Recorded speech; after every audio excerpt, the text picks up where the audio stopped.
yesterday, so it was okay. So we left early. Yeah. Haribol. Hare Krishna Mataji.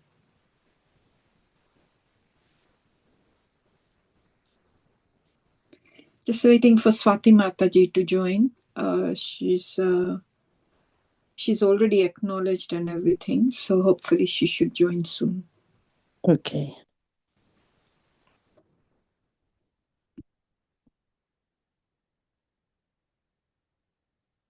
Glories to Srila Prabhupada. This evening's reciters are Saroj Mataji for reading English translation and Janukanya Devidasi for reading Sanskrit verses. They will be reading from Canto 3, Chapter 24, verses 33 to 47. Mataji, will you start with invocation 3 times, please? Hare Krishna. Thank you. Om Namo Bhagavate Vasudevaya. Om Namo Bhagavate Vasudevaya. Om Namo Bhagavate Vasudevaya.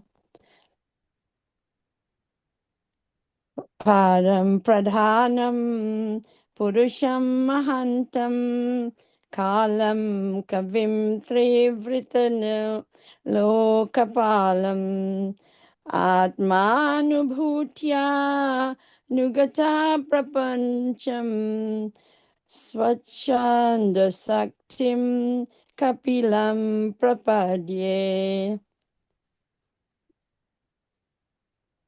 So, Hare Krishna Mataji, Jyoti Mataji, is it chapter 24 you are doing? Yeah. Text no, chapter 24. 24.33, you know? Yes, but Jyoti Mataji is doing chapter. Which chapter are you doing, Mataji? 24. Chapter. It's 4. 24. Yes, it should be 24. Okay. Thank you. Isn't that it? Shall I start again? Yeah, wait for Mataji to display 24 first. Okay, Mataji? Okay. Wait for Jyoti Mataji to, yeah, okay, she's on it now. So when she comes to your verse, you can start reciting again. My apologies, I got mixed up. No worries, no. Okay. Om Namo Bhagavate Vasudevaya.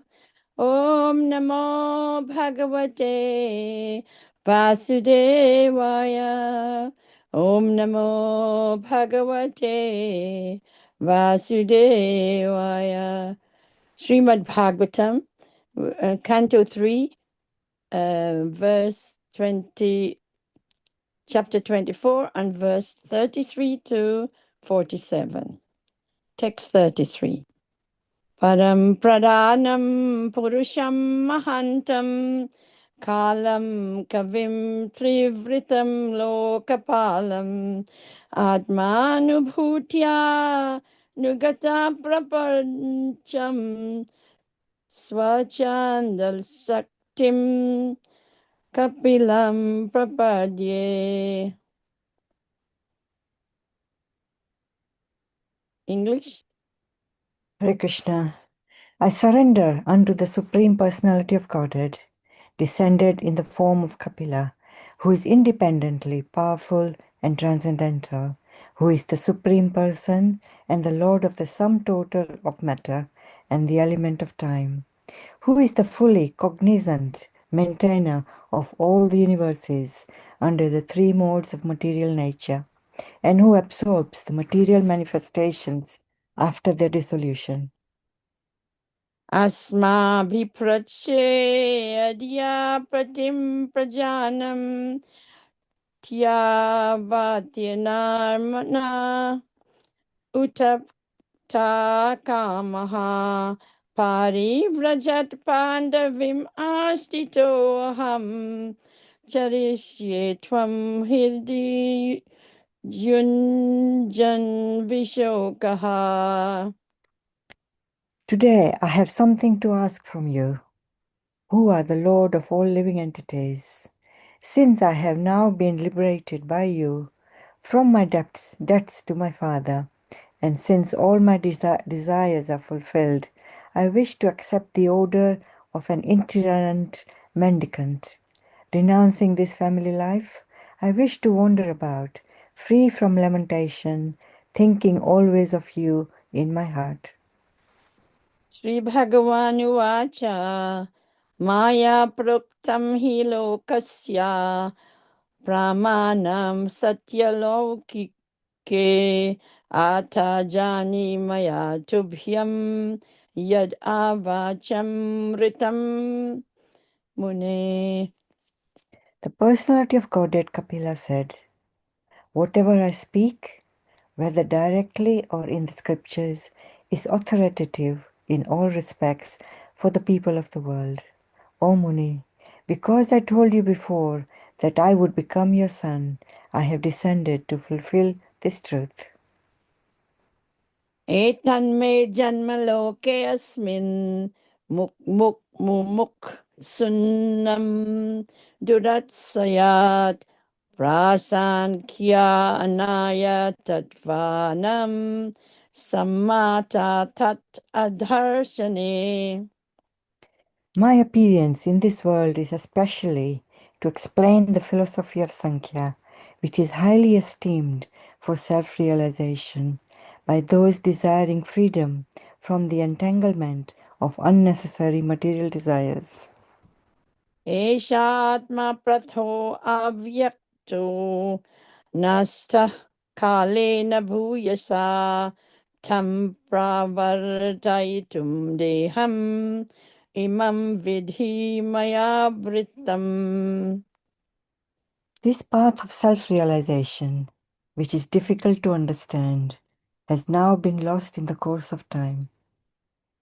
Please know that I have assumed this body of Kapila to introduce and explain this philosophy to human society again. Kocha kamamaya pristo mai sanyasta karmana jitva sudur jayam rityam amritat vayamam vaja. Now being sanctioned by me, go as you desire, surrendering all your activities to me. Conquering insurmountable death, worship me for eternal life.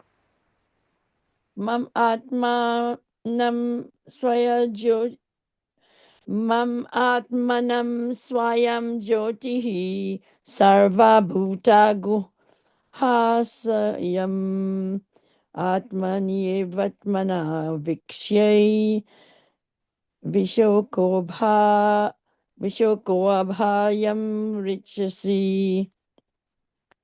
In your own heart, through your intellect, you will always see me, the supreme, self-effulgent soul dwelling within the hearts of all living entities. Thus you will achieve the state of eternal life, free from all lamentation and fear. Matra adhyatmikim vidyam samanim sarvakarmanam vaitarishyeya chasho bhayam chatitarishyati. I shall also describe this sublime knowledge, which is the door to spiritual life, to my mother, so that she also can attain perfection and self-realization, ending all reactions to fruitive activities. Thus, she also will be freed from all material fear.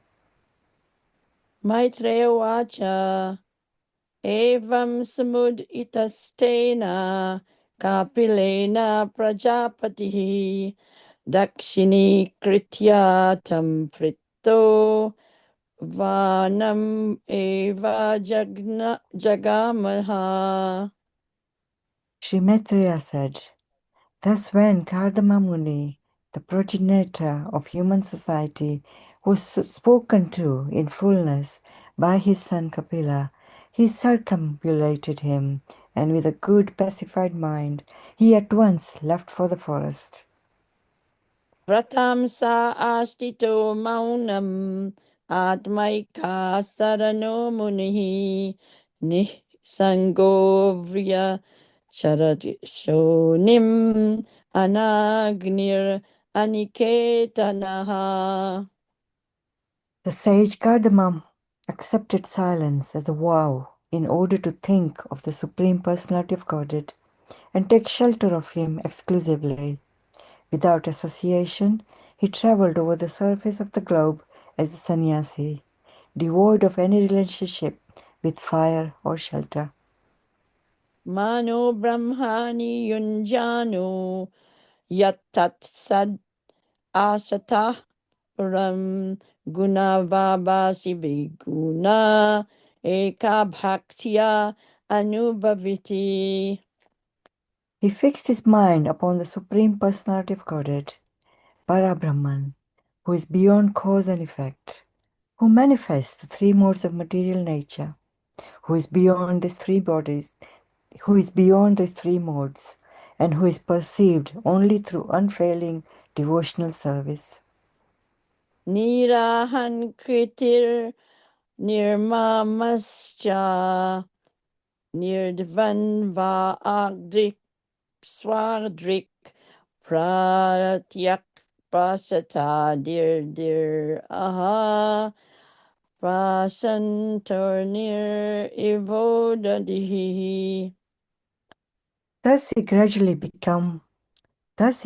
became unaffected by the false ego of material identity and became free from material affection.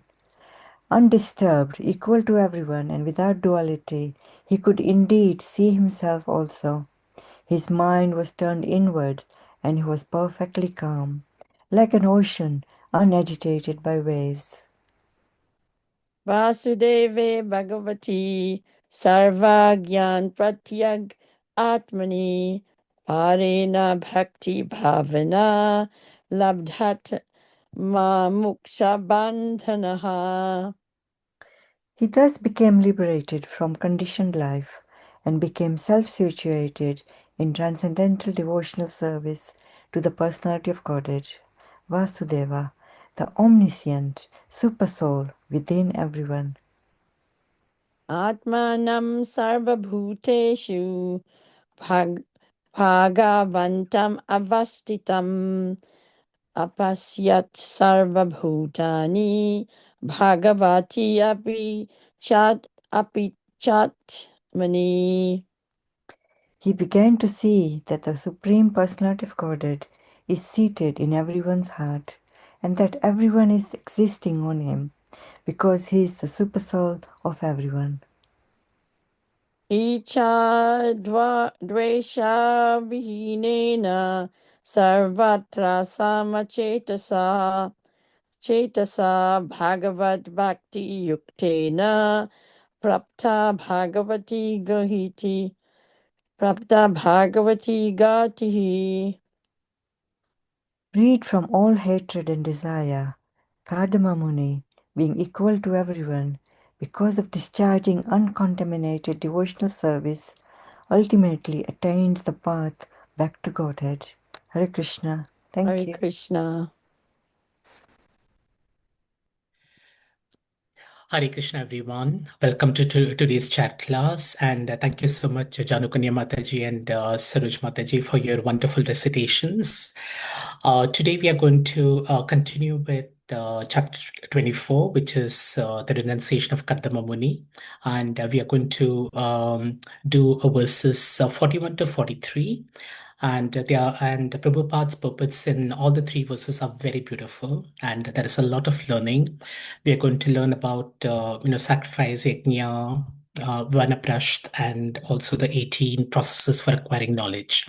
So a lot of meaning to be unpacked and a lot of relevance to us as we all are grihast, and there is a lot of significance in these verses.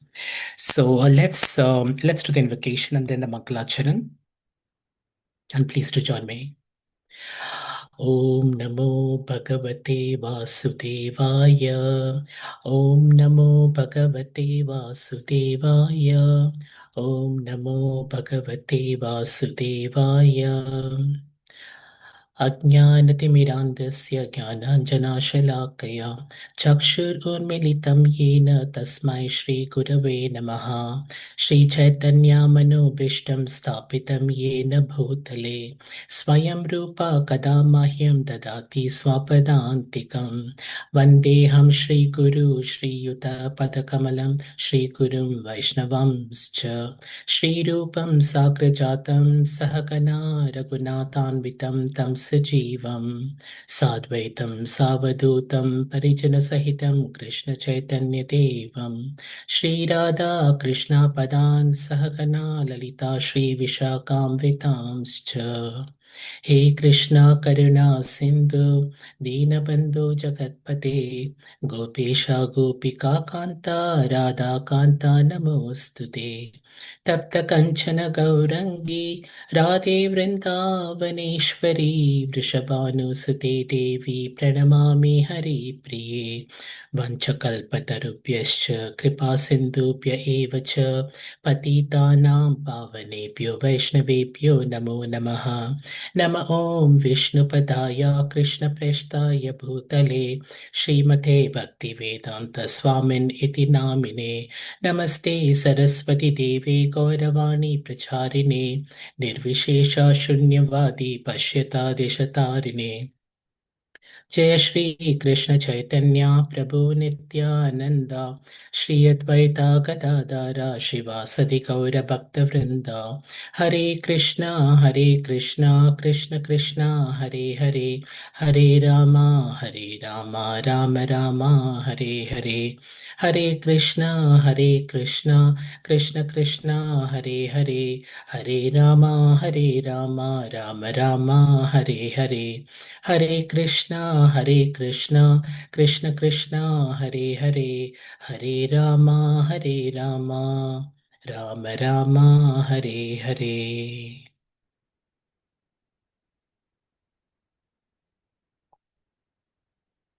Srila Prabhupada की जय।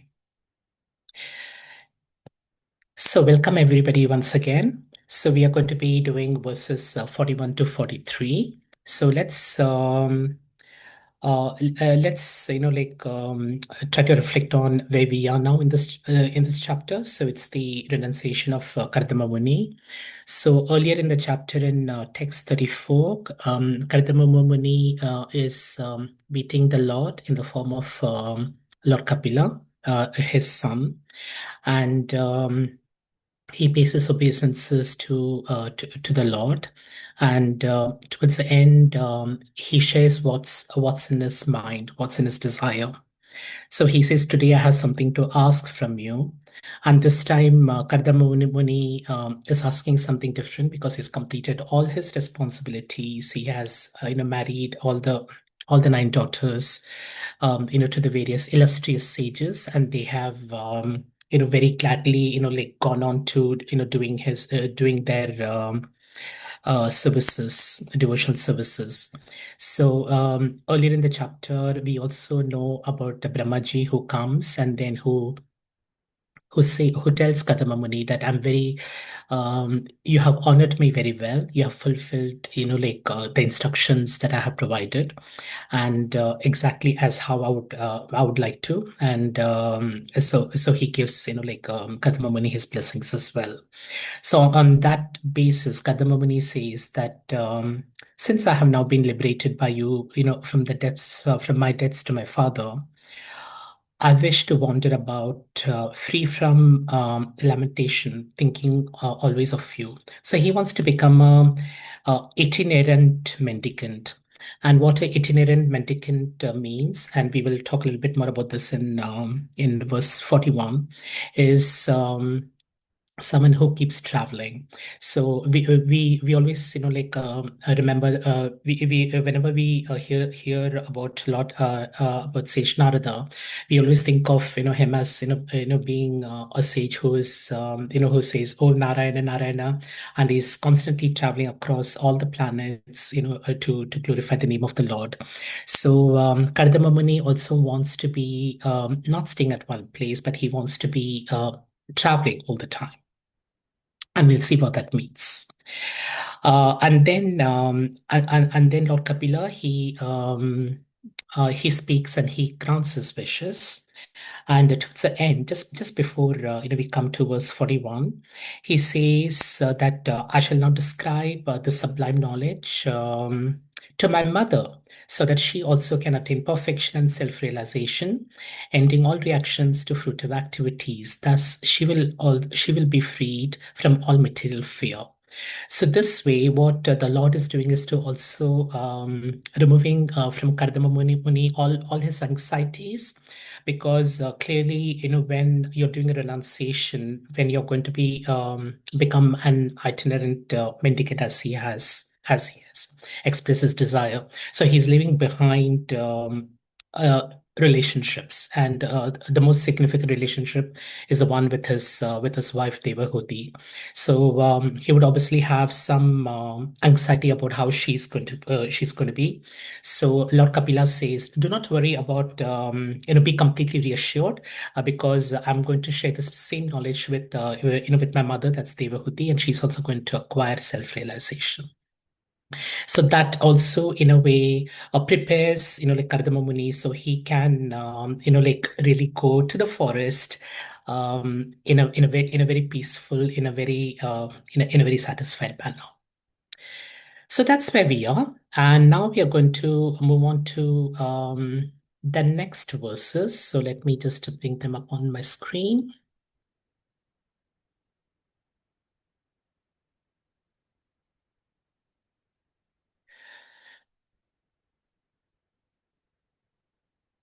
So hopefully you're able to see this.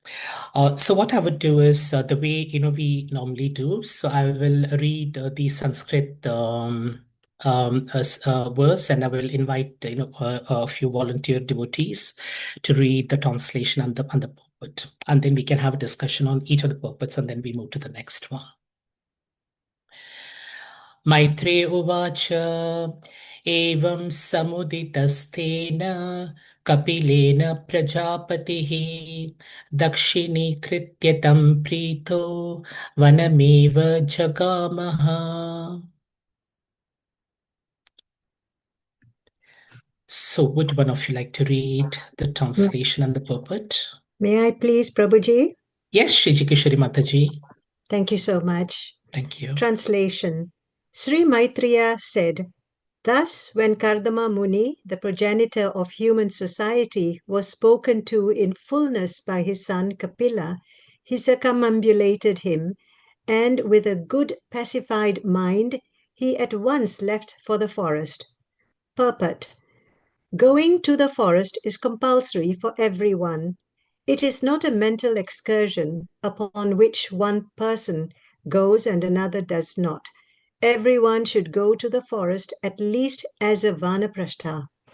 Forest going means to take 100% shelter of the Supreme Lord, as explained by Prahlad Maharaj in his talks with his father. Sadasam Vigna Dhyam, Bhagavad Gita, is it Bhagavatam 7.5.5? People who have accepted a temporary material body are always full of anxieties. One should therefore not be very much affected by this material body, but should try to be freed.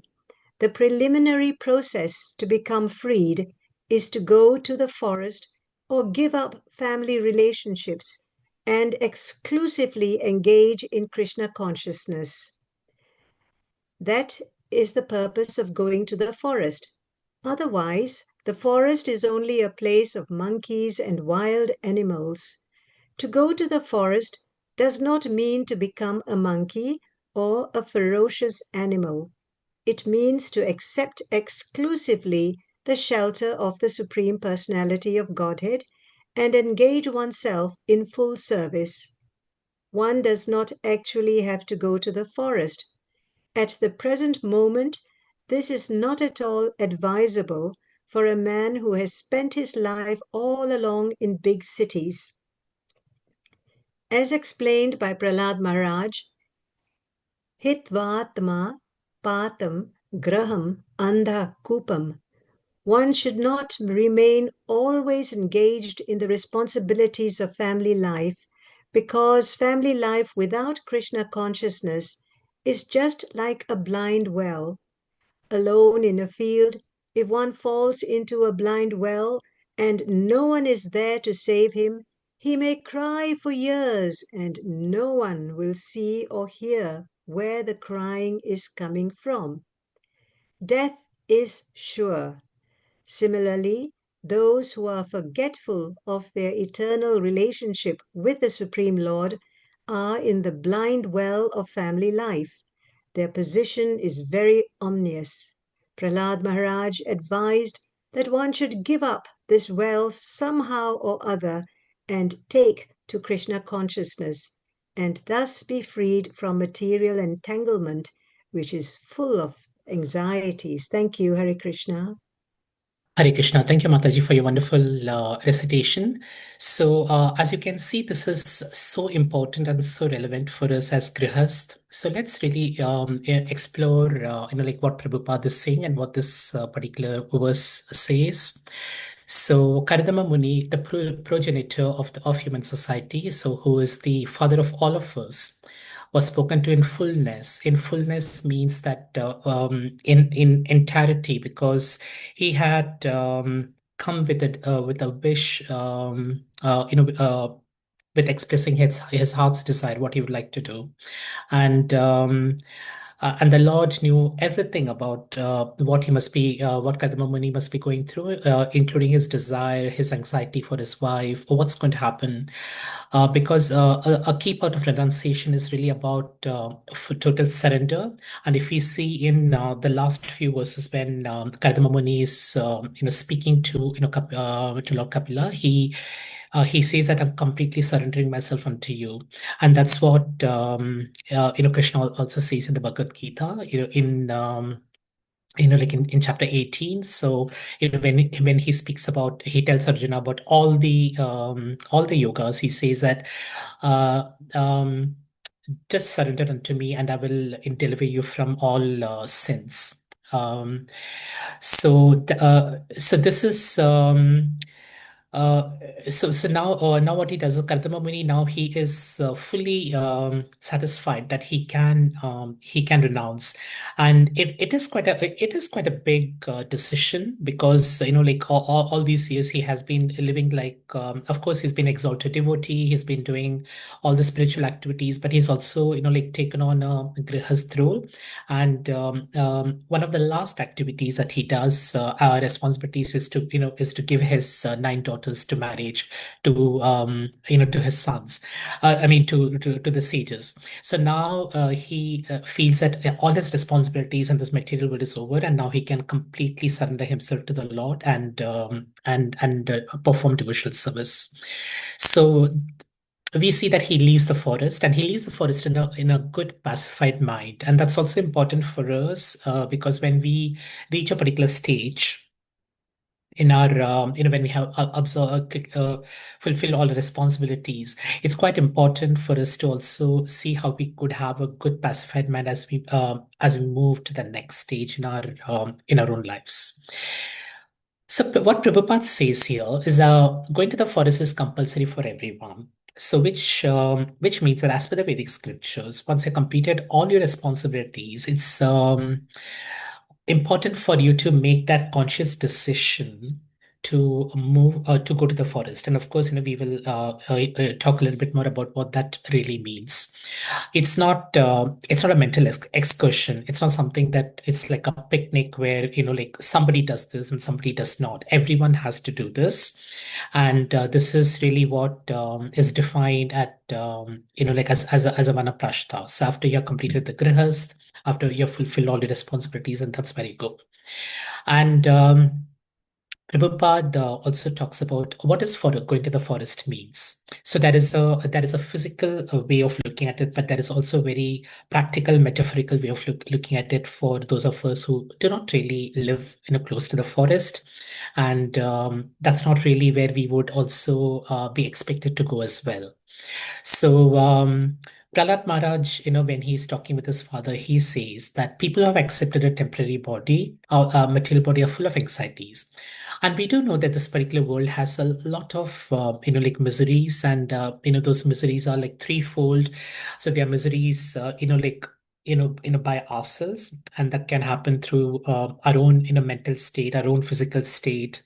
It can be the diseases that we have. It can be the mental um, well-being that could be impacted. So all of this really are some of the miseries that and today we live in a world where there are lots of people who undergo things like depression, and so it's not a very nice world.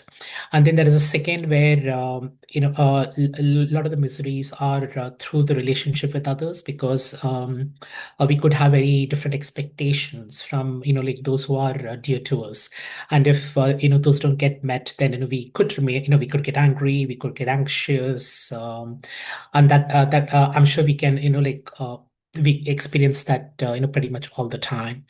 And then there are, of course, what's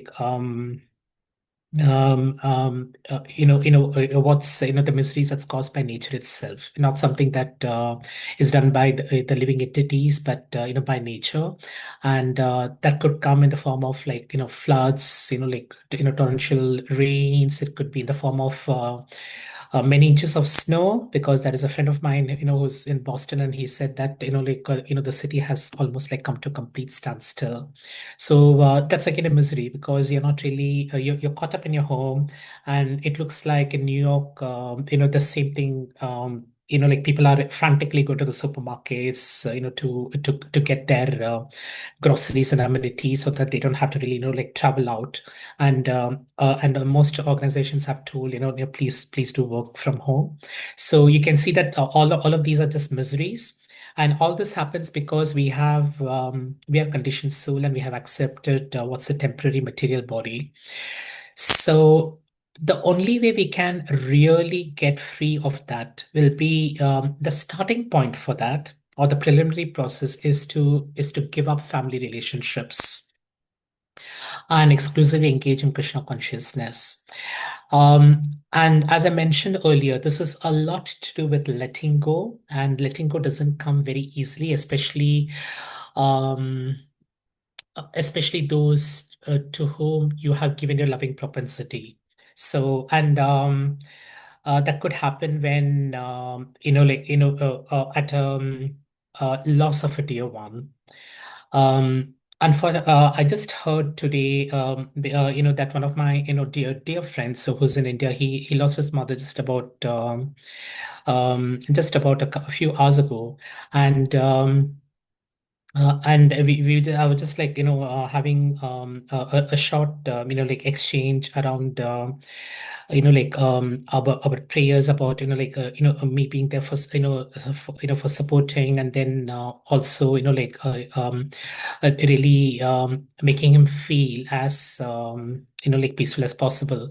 But then it's really so difficult. So whenever you lose, and one is to voluntarily give up your family relationships, but sometimes the relationships, since they're temporary, may not always stay. So, like in this case, you could just lose them. So, how can we proactively, how can we consciously, voluntarily do that? And that can only come if we engage ourselves in Krishna consciousness. So, if your mind and if your loving propensity is directed towards family relationships, it's quite important for you to channelize it towards loving propensity for Krishna. And that really is what in the purpose of going to the forest, when you fully surrender yourself to the Lord. And this is where we also see Prabhupada's signature humor, because at times, we also, like, when we read the purport, we can also like see, and in this case, to go to the forest, what Prabhupada says, to go to the forest doesn't mean that we become a monkey or a ferocious animal. So it's not about, coming, degrading yourself from being a human being, but it's really about elevating yourself. So it's really about moving to the next level of your spiritual evolution, and that's when you, accept exclusively the shelter of the Lord. And of course, I mean, what Prabhupada also says is that it's not really about spending your life in the forest. It's not about going to the forest, but one should starting to come out of the responsibilities of family life. And he gives a very good analogy of a blind well. So. When you're alone in a field, and if one falls into a blind well, and if there's nobody to save you, then you could cry, but you could be in this state of in this dark place for a number of years, and no one is really going to hear you. And he compares this particular situation, this particular condition, with those who forget our relationship with the Lord. So because we are in this blind well of family life, we are pretty much caught up, and because we're in this blind well, we can't really see the beautiful Lord outside. We can't really see how wonderful the world is. I mean, what are the blessings that we have? And and Prabhupada says that this position is very ominous. Ominous means it's really threatening, and it's definitely not a good situation to be in, because what it means that you're constantly you're finding it very difficult to unshackle the knots of Maya.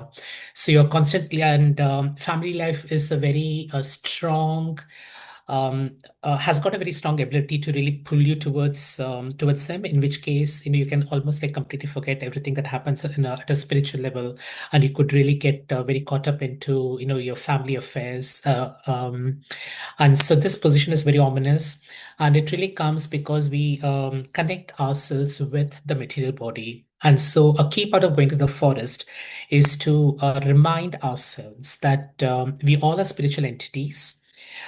We have certain responsibilities and duties to fulfill in this particular world, and that's based on our on our karma.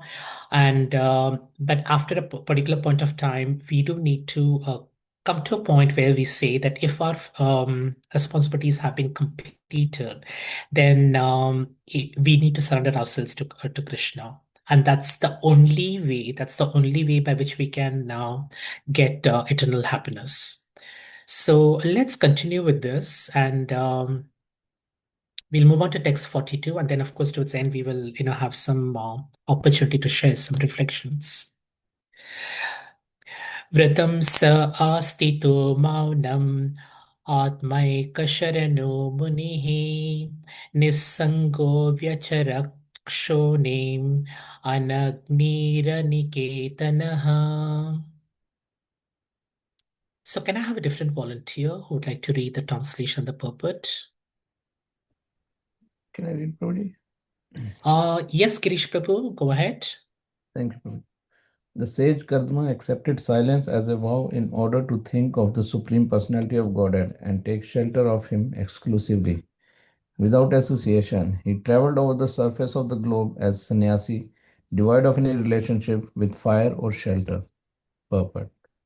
Here the words Anagnir Aniketnaha are very significant. A sannyasi should be completely detached from fire and any residential quarters. A grasta has a relationship with fire either for offering sacrifice or for cooking. But a sannyasi is freed from these two responsibilities. He does not have to cook or offer fire for sacrifice because he is always engaged in Krishna consciousness. Therefore, he has already accomplished all ritualistic performances of religion. Aniketnaha means without lodging. He should not have his own house, but should depend completely on the Supreme Lord for his food and lodging. He should travel. Maun means silence. Unless one becomes silent, he cannot think completely about the pastimes and activities of the Lord. It is not that because one is full and cannot speak nicely, he therefore takes the vow of Maun. Rather, One becomes silent so that people will not disturb him. It is said by Chanakya Pandit that a rascal appears very intelligent as long as he does not speak. But speaking is the test. The so called silence of a silent impersonalist Swami indicates that he has nothing to say. He simply wants to beg. But the silence adopted by Kadma Muni was not like that. He became silent for relief from nonsensical talk. One is called a Muni when he remains grave and does not talk nonsense. Maharaj Ambrish set a very good example. Whenever he spoke about the pastimes of the Lord. More necessitates refraining from non essential talking and engaging the talking facility in the pastimes of the Lord. In that way, one can chant and hear about the Lord in order to perfect his life. Vratam means that one should take vow as explained in Bhagavad Gita. Amanavitam adambhivatam, without hankering for personal respect and without being proud of one's material position. Ahimsa means not being violent. There are 18 processes for attaining knowledge and perfection, and by his vow, Karma Muni adopted all the principles of self realization. Hare Krishna. Hare Krishna. Thank you so much, Prabhuji, for your wonderful recitation. So let's try to go a bit deeper into understanding, this particular verse. So, Kardama Muni, he accepted silence as a vow, and this is Manavrita. We'll talk a little bit about Manavrita, which is a vow of silence. And many of us, would know about Manavrita. It's quite common practice in India, where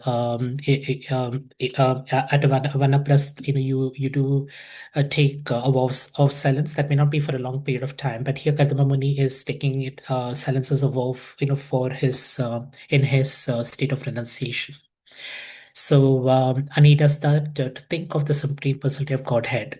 And Prabhupada talks in the purport about various reasons for silence, and and so that it allows him to take shelter of him exclusively, and not have any other relationship really come in the way of his devotional service.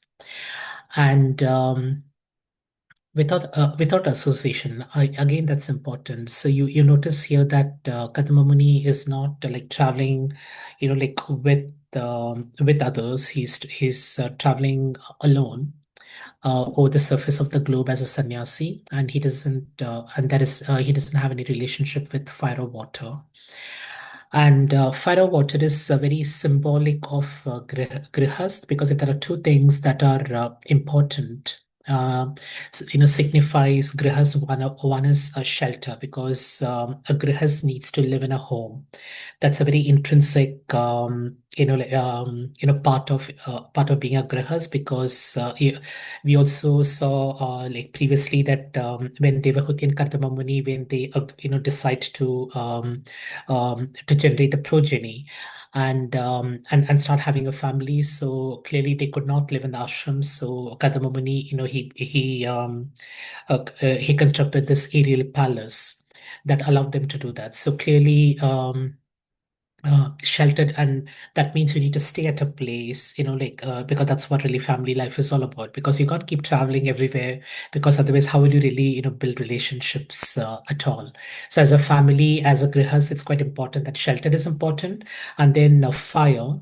And what Prabhupada says is that a grihas always has a relationship with fire, and that could be at two levels. One is for cooking, because you need to sustain your body, and in order to be able to perform your prescribed duties, and you do that through cooking, of course, in a Vedic way, or you offer sacrifices or yajna.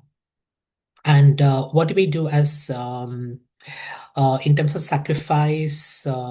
We use fire. So and many of us could have performed some sacrifices. For example, when I got married, I my wife and I, we were in front of a yajna, a fire. And I must confess at that point of time that it was not very easy for either of us to really sit in front of fire for a long time, because there's a lot of smoke coming in. But That's on a lighter side. So we always have this relationship with fire when we offer sacrifices, and it's also important to understand that even the sacrifices or the yajna that we perform are always to please Vishnu.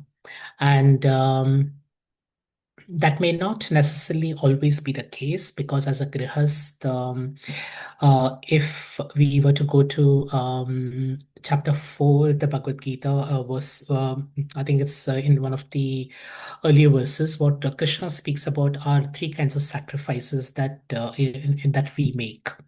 And the first one is where you do sacrifices to the demigods, to the divinities, with the expectation that your life will be opulent, successful. You would you'll have a good partner. You would have a lot of wealth, power, fame, and so on. And then and then there is the second stage where which is the karma kanda activities. And then if you go up the ladder, this is really the yoga ladder. Then you have the sakama, where you do have fruitive activities, and you do have a desire for material benefits, but then you're also doing this because you want to please Krishna. So that is a spiritual like aspect to it as well. And then you have the nishkama. And nishkama is when you do all your activities with detachment. And that's when you are truly starting to um, like renounce yourself, or detach yourself from the from your material desires. And it's really very similar to going to the forest, because you are but you're still not completely there yet, because after nishkama, then then you're acquiring the knowledge. So it's about jnana, and then it's about dhyana, which is meditating on the name of the Lord, and then bhakti, which we are going to see in the next verse. So as we move in the grihas, and as we're moving, as Kadama Muni is moving, he's already exalted devotee. But for us, there is this process of gradual evolution. And here, Prabhupada talks about the difference between a grihas and a sannyasi, and how like fire is not something that a sannyasi has a relationship with. Neither does he have a home. So, and let's continue with this. And the other thing that also Prabhupada says is that he should travel. So he can't stay at one place. So he's constantly moving around, chanting and glorifying the name of the Lord. So, and he, Kardama Muni takes a vow of silence. And Prabhupada has explained here that um, unless one becomes silent, one can't completely cannot think completely about the pastimes and the activities of the Lord. And it might be good for us to do an experiment with ourselves at time. When we have so when you're talking to someone, when you're talking. Yeah, ask yourself, because you focus so much on the talking, that you can't really concentrate, or you can't really think about the activities of the Lord, because your mind is so engrossed in something completely different. And just because someone doesn't speak or cannot speak nicely does not necessarily mean that the person is a fool.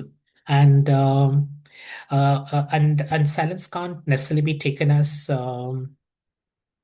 it can't be taken as admitting that someone is a fool, because then the nature of the silence is also something that needs to be kept in mind.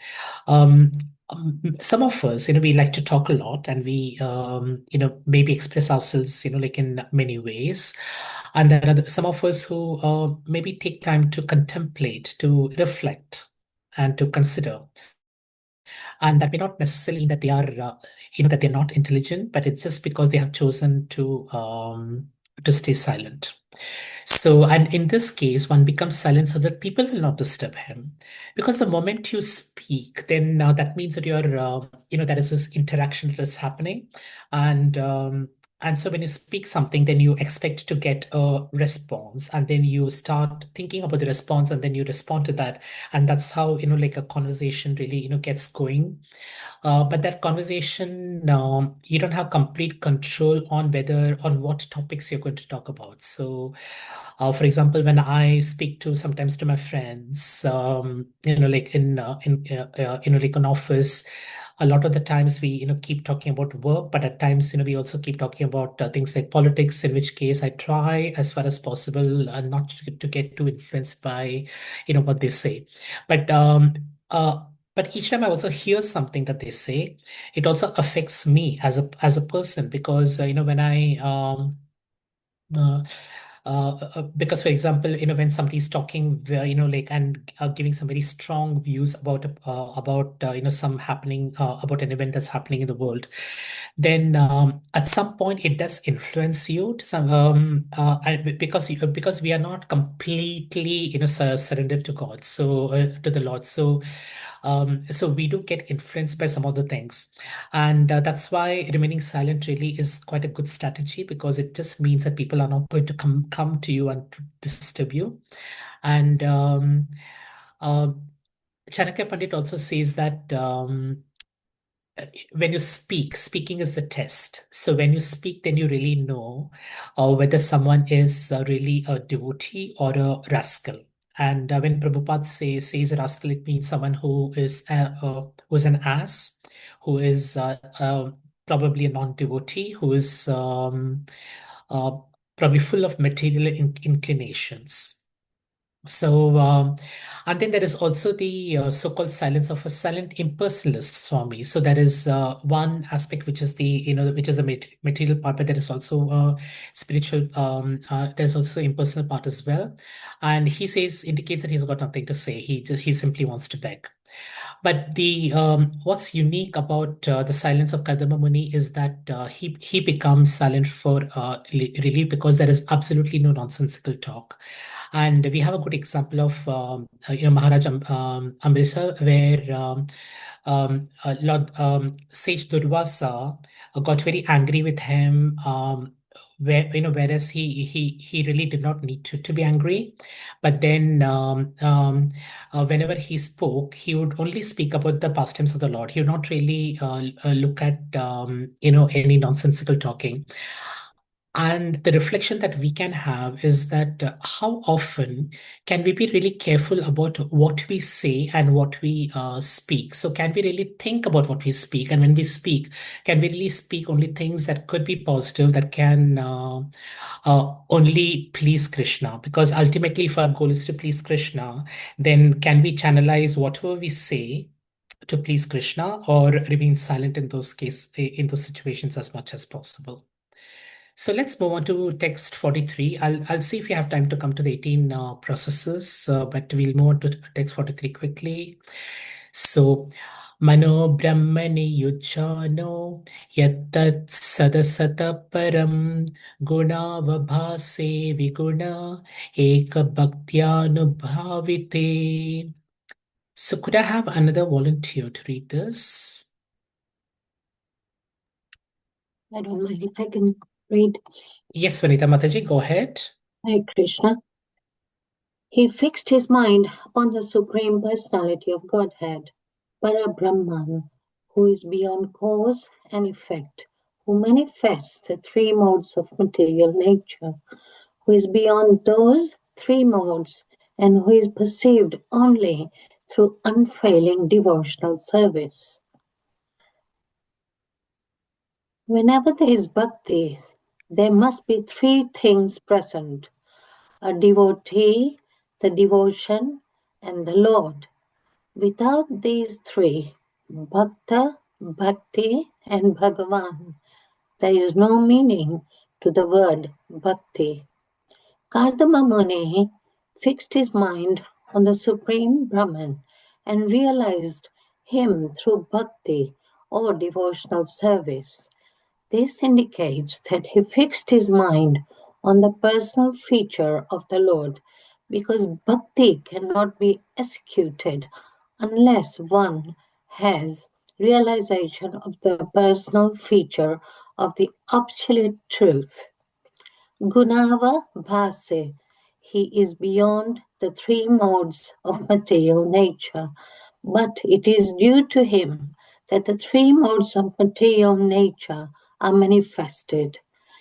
In other words, although the material energy is an emanation of the Supreme Lord, he is not affected as we are by the modes of material nature. We are conditioned souls, but he is not affected, although the material nature has emanated from him. He is the supreme living entity and is never affected by Maya. But we are subordinate, minute, living entities, prone to be affected by the limitations of Maya. If he is contract with the Supreme Lord of Devotional Service, the conditioned living entity also becomes freed from the infection of Maya. This is confirmed in the Bhagavad Gita. Sagunan samatityetan. A person engaged in Krishna consciousness is at once liberated from the influence of the three modes of material nature. In other words, once the conditioned soul engages himself in devotional service, he also becomes liberated like the Lord. Hare Krishna, Prabhuji. Thank Hare you. Krishna. Thank you so much.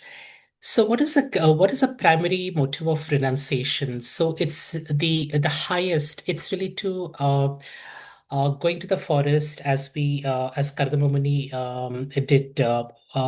It's not an end itself. It's really about achieving Parabrahman, which means that you're transcending the modes of material nature. And in this particular purport, Prabhupada speaks about how the Lord is completely is not affected by by the material nature. It's only we as conditioned souls who are affected, and by allowing ourselves to develop on the path of Krishna consciousness, we can slowly come closer to Him, and we can. When we start becoming moving towards being a bit more unconditioned, that means we are starting to develop the qualities which are same as the Lord. So we don't get affected by Maya. We don't get affected by what's happening here. So here Kardama Muni, what he does is he fixes his mind completely on the Supreme Personality of Godhead, and he's doing this through um, and here it's also said that he can only be perceived through unfailing devotional service. So that's really what could be an aspiration for all of us. So Prabhupada says that there are three things present: the devotee, which in this case is Kardama Muni, the devotion, and you could see that the devotion is there through the mauna, through the vow of silence, through his steadfastness, and then the Lord. And as we see here, bhakti cannot be executed unless one has realization of the personal feature of the absolute truth. So this is where Prabhupada clearly says that if someone has got an impersonal beliefs in the impersonalist philosophy, then they would not be able to have complete realization. They may have partial realization of the absolute truth, but not the complete. And the Lord here is beyond the three modes of material natures. As we know, the Lord has got a superior energy, which is the transcendental energy, and the material energy, which is inferior. And then we, the living entities, are the martial energies. So we are in a position where we can truly, by the choices we make, by taking to Krishna conscious activities, we can transcend the modes of material nature. And this becomes more, quite important. So once we complete the grihas, once we have completed swadharma, all our material duties, we don't really have a reason to stay. So it's like, as Prabhupada says, like this world is like a toilet. So do your business and then get out of here. So when Kadama Muni goes to the forest, when he goes to Vanaprastha, what he's doing is letting go of all the family relationships, all the positions, because none of them really matter to him. What really matters to him is to build a connection, strengthen the connection with the Lord, and that's really how Prabhupada says towards the end is it's only when we as an engaged soul, conditioned soul, engage ourselves in devotional service, we can become liberated like the Lord. So to sum up, today, if I had to look at verses, like 41 to 43, what we discussed was Kardama Muni, like goes to the forest and, he gets his heart's desire fulfilled. And, and then he takes a vow of silence. And then, since he's fixed his mind completely on the Lord, he gets his realization, and that's really and the takeaway for us is that when we reach a stage when we have completed all our most of our material duties, how do we create a process for ourselves where we start moving away from material duties towards spiritual duties. And we don't have to really wait till we come to that stage. We can actually start the process very, very, even now at whatever, stage we are in now, and start slowly preparing ourselves, like, so while we continue to do our activities or whatever duties we have to be doing, let's also start, getting more involved and getting Krishna Prem into the center of everything that we do. So then the transition, once we come to that stage, becomes a lot easier. And we can go to the forest in a cool, pacified manner as Kardama Muni did. So with that, so I would like to leave a few minutes for any reflections, any questions, anything that struck you.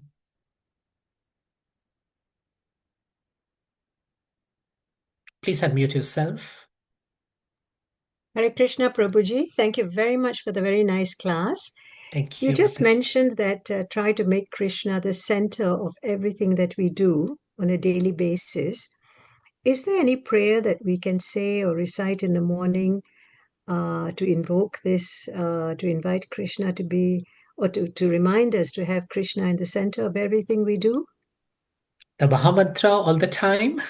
That's quite an easy one. So of course, we can have many prayers, yeah, but I think the Mahamantra is a good way to start off. So you invoke, invoke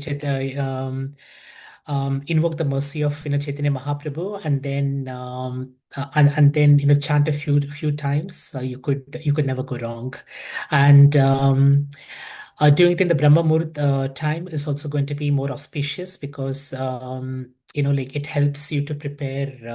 It puts a very it puts a spiritual envelope into your day. So. Thank But you. I don't know if anyone else. I mean, is there anyone who has a verse or a mantra that you do to remember Krishna? Please do feel free to share here.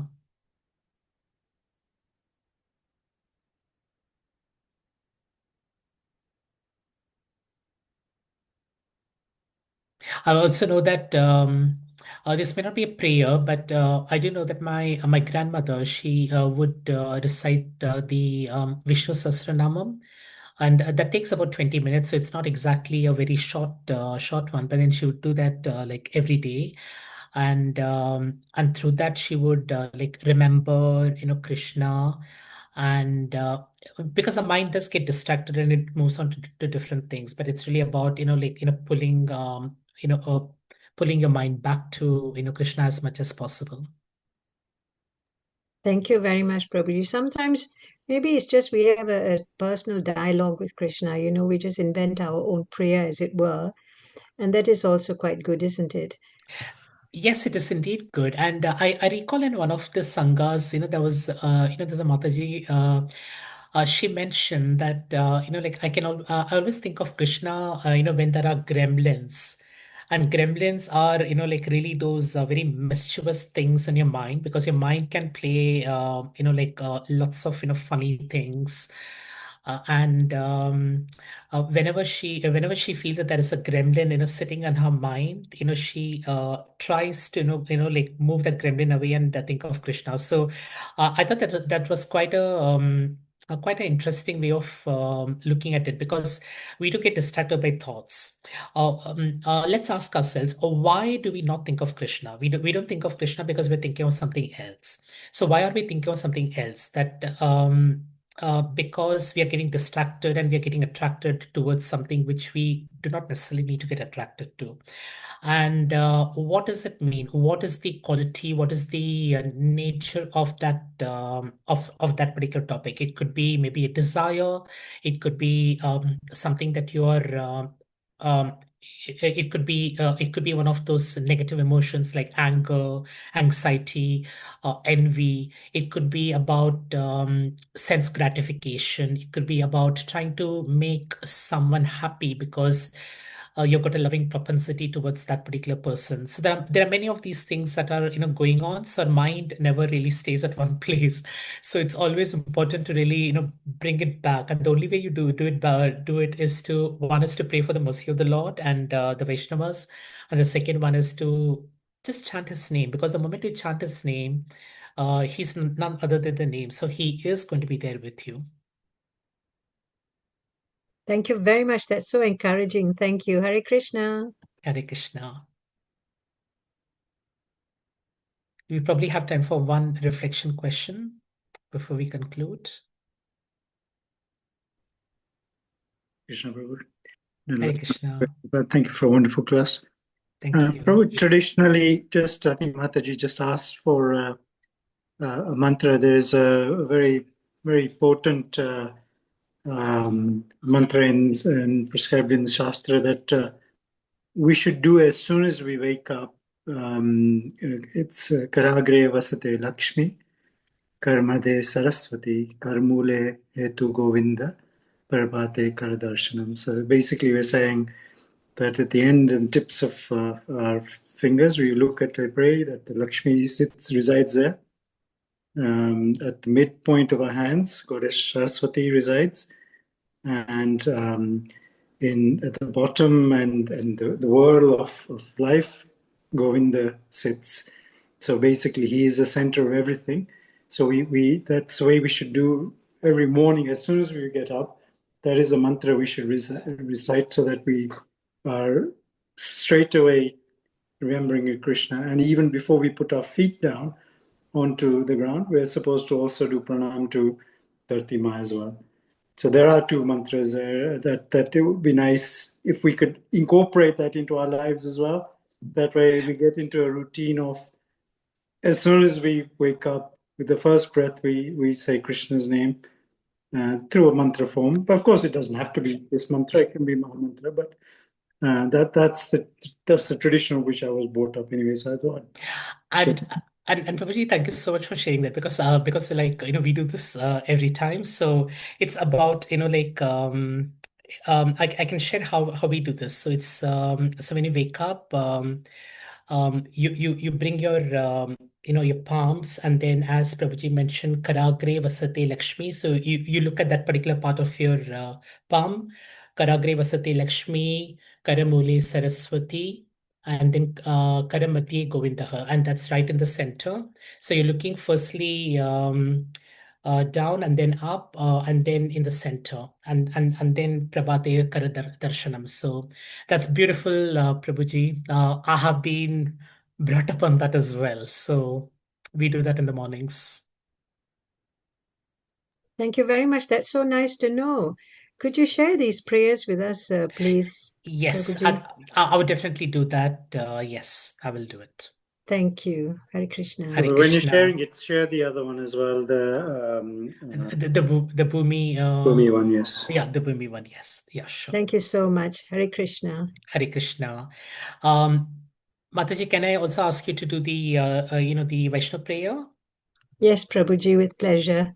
Thank you. Let's all put our hands together. Let's close our eyes. Let's pray very sincerely to their lordships. Vanchakalpatarubhyascha kripa sindhubhya eva cha patitanam pavanebhyo vaishnavebhyo namo namaha. Ananta Koti Vaishnav Vrinda ki jai, Srila Prabhupada ki jai, Srimad Bhagavatam ki jai. All glories to the assembled devotees. Hare Krishna. Thank you, Prabhuji. Hare Krishna. Hare Thank you so much. Hare Krishna. Thank you. Thank you for Thank the nice you. class, Prabhuji. Hare Krishna, Hare everyone. Krishna. Hare Krishna. Thank you for the class, Prabhuji. Hare Hare Krishna. Krishna.